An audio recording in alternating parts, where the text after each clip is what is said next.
Netanyahu की हुकूमत और इजरायली फौज के बीच में कुछ टेंशन्स देखने को मिल रही हैं। अभी न्यूयॉर्क टाइम्स में एक खबर छपी है जिसमें इजरायली जर्नैलों का कहना है कि फौज के अंदर एक सोच है कि गजा में जंग बंदी होनी चाहिए इवन इफ हमास पावर में वहाँ रहे। और इसकी वजह यह है कि वो कह रहे हैं कि जी हमारा असलहा ख़त्म हो रहा है, हमारे फौजी थक गए हैं, बड़े डीमोरलाइज हो गए हैं, और अगर हमने हिजबुल्लाह का सामना करना है तो हमें बहुत देर अपनी फ़ौज को थोड़ी आराम का मौका देना चाहिए, नहीं तो हम नहीं लड़ सकेंगे। उन्होंने ये भी कहा कि अगर हमास के साथ एक समझौता होता है तो फिर शायद हिजबुल्लाह के साथ भी एक समझौता मुमकिन है।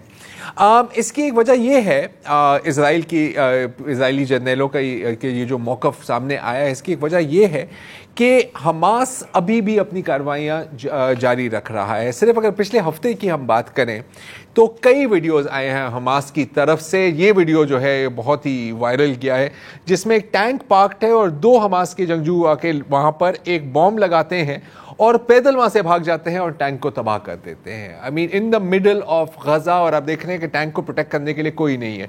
यहाँ पर आप देख रहे हैं मुख्तलिफ, ये है अल गूल स्नाइपर राइफल जो गजा में ही बनती है, और यहाँ पर इस इजरायली बुलडोजर ऑपरेटर को तबाह किया है। यहाँ पर आप देख रहे हैं कि एक थर्मोबैरिक रॉकेट शुजाया के नेबरहुड में उसको इस्तेमाल किया गया है इनको तबाह करने के लिए।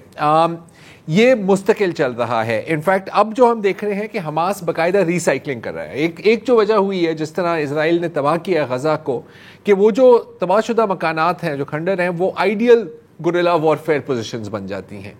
और फिर हमने देखा है कि जो असलहा और जो बॉम्ब्स हमास इस्तेमाल कर रहा है वो अक्सर वही इजरायली बॉम्ब्स होते हैं जो गजा पर इस्तेमाल किए गए हैं, लेकिन उस वक्त वो फट ना पाए।